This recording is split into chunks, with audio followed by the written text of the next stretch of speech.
আকাশবাণী কলকাতা। স্থানীয় সংবাদ পড়ছি প্রিয়া বিশ্বকর্মা। প্রথমে বিশেষ খবর।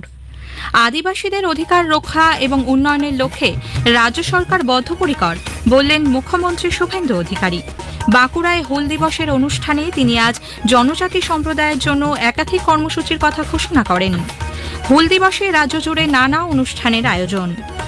অন্নপূর্ণা যোজনার দ্বিতীয় পর্যায়ে আগামীকাল 1,20,00,000 মহিলার ব্যাংক অ্যাকাউন্টে টাকা পাঠানোর প্রক্রিয়া শুরু হবে।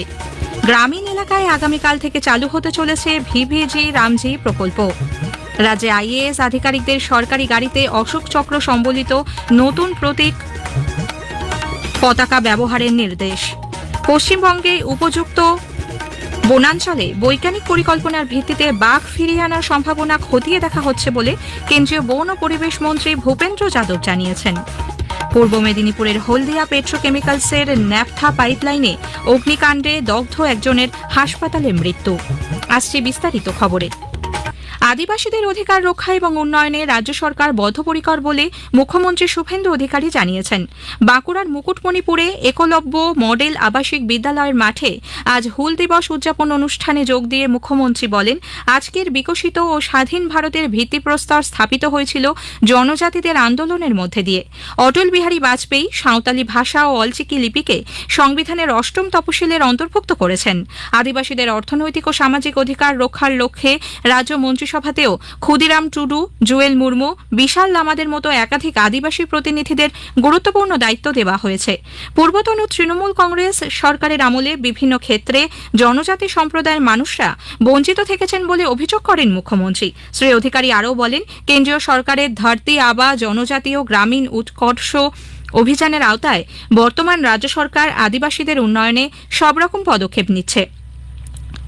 জঙ্গলমহল এলাকায় মানুষ ও বন্যপ্রাণীর সংঘাত নিরসনে আগাম সতর্কতামূলক ব্যবস্থা চালুর প্রস্তাব দেওয়া হয়েছে। প্রাচীন আদিবাসী গোষ্ঠীদের জন্য আগস্ট মাস থেকে একাধিক কর্মসূচির ঘোষণা করেছেন তিনি। আদিবাসী এলাকার বিশেষ উন্নয়নে 350 কোটি টাকার আলাদা প্যাকেজ বরাদ্দ হয়েছে বলে মুখ্যমন্ত্রী জানিয়েছেন। তিনি আরও বলেন, জয় জোহার সামাজিক সুরক্ষা প্রকল্পের ভাতা 500 টাকা বৃদ্ধি করা হয়েছে। রাজ্যে পূর্বতন তৃণমূল কংগ্রেস সরকারের আমলে যে সমস্ত ভুয়ো জাতিগত শংসাপত্র তৈরি হয়েছে সে ব্যাপারে তদন্ত চলছে বলেও তিনি জানান। এই রাজ্যে হাজার হাজার ভুয়া এসটি সার্টিফিকেট দেওয়া হয়েছে। আমাদের মন্ত্রী এবং দপ্তর প্রত্যেকটা ভুয়া এসটি সার্টিফিকেটের বিরুদ্ধে তদন্ত করছে এবং দোষী সাব্যস্ত হলে যিনি সার্টিফিকেট দিয়েছেন আর যিনি নিয়েছেন দুজনকেই জেলে পাঠানো হবে।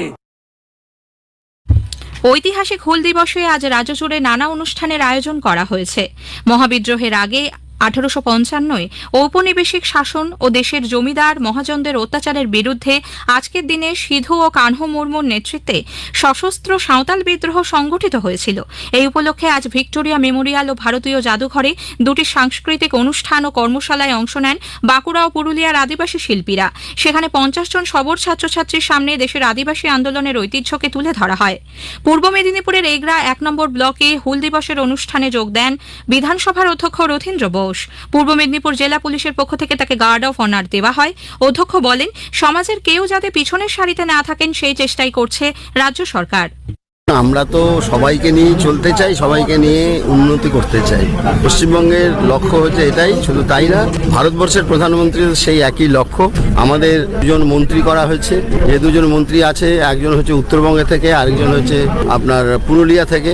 তারা এ বিষয়ে তাদেরকে গাইড করা হচ্ছে, যে পরিকল্পনা আছে। তাছাড়া কেন্দ্রীয় সরকারের বহু প্রকল্প আছে, যে প্রকল্পগুলো বিগত দিনে এখানে ব্যবহার করা হয়নি, এখানে এগুলো আনা হয়নি, তার ফলে মানুষের দুর্দশা আরও বেড়েছে।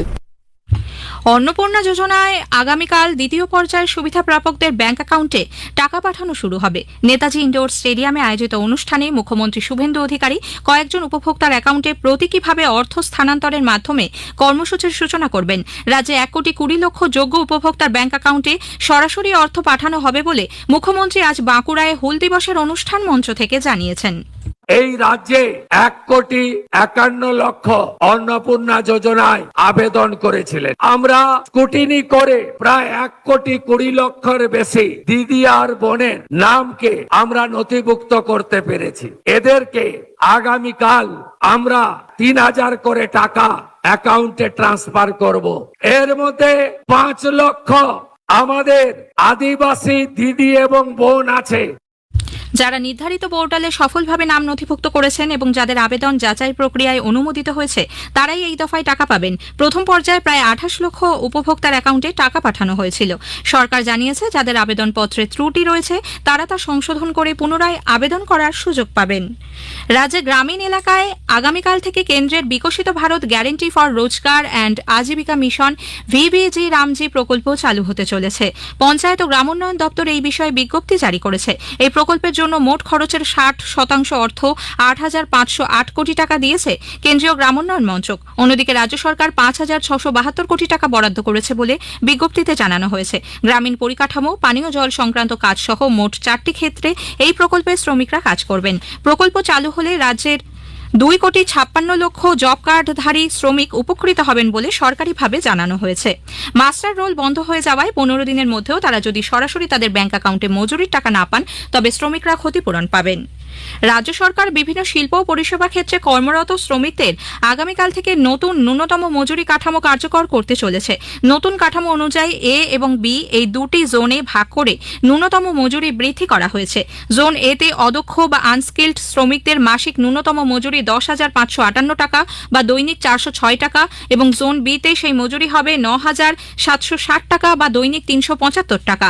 জোন এ তে কর্মরত সেমি স্কিল্ড শ্রমিকদের মাসিক ন্যূনতম বেতন 11,615 টাকা এবং জোন বি তে 10,733 টাকা নির্ধারণ করা হয়েছে।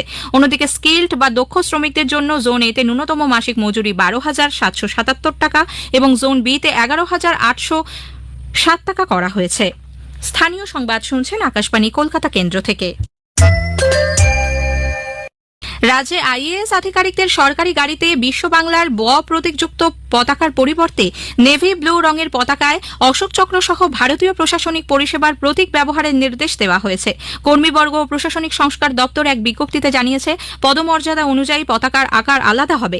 পতাকা শুধুমাত্র সরকারি কাজে ব্যবহৃত গাড়িতেই লাগানো যাবে।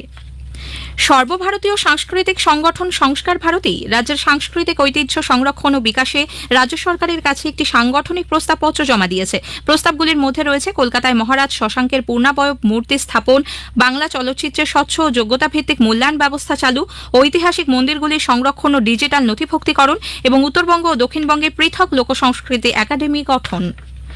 পশ্চিমবঙ্গে উপযুক্ত বনাঞ্চলে বৈজ্ঞানিক পরিকল্পনার ভিত্তিতে বাঘ ফিরিয়ে আনার সম্ভাবনা খতিয়ে দেখা হচ্ছে বলে কেন্দ্রীয় বন ও পরিবেশ মন্ত্রী ভূপেন্দ্র যাদব জানিয়েছেন। কলকাতায় আজ দেশের অন্যতম প্রধান প্রাণী বৈচিত্র্য গবেষণা প্রতিষ্ঠান জিওলজিক্যাল সার্ভে অফ ইন্ডিয়ার 111তম প্রতিষ্ঠা দিবস উপলক্ষে 3 দিনের ট্যাক্সোনমি সামিটের উদ্বোধন করেন তিনি। মন্ত্রী বলেন, রাজস্থানের সরিষ্কা টাইগার রিজার্ভে 2008 সালে একটিও বাঘ ছিল না। বর্তমানে সেখানে প্রত্যাবর্তন কর্মসূচির ফলে 56টি বাঘ রয়েছে। 2014 সালের পর থেকে দেশে টাইগার রিজার্ভের সংখ্যা 47 থেকে বৃদ্ধি পেয়ে 58, এশীয় সিংহের সংখ্যা 523 থেকে বৃদ্ধি পেয়ে 891-এ দাঁড়িয়েছে। তিনি জানান, জীববৈচিত্র্য সংরক্ষণকে আরও শক্তিশালী করতে কেন্দ্র এবং রাজ্য সরকার বিভিন্ন গবেষণা প্রতিষ্ঠান ও বৈজ্ঞানিক সংস্থার সঙ্গে যৌথভাবে কাজ করে চলেছে।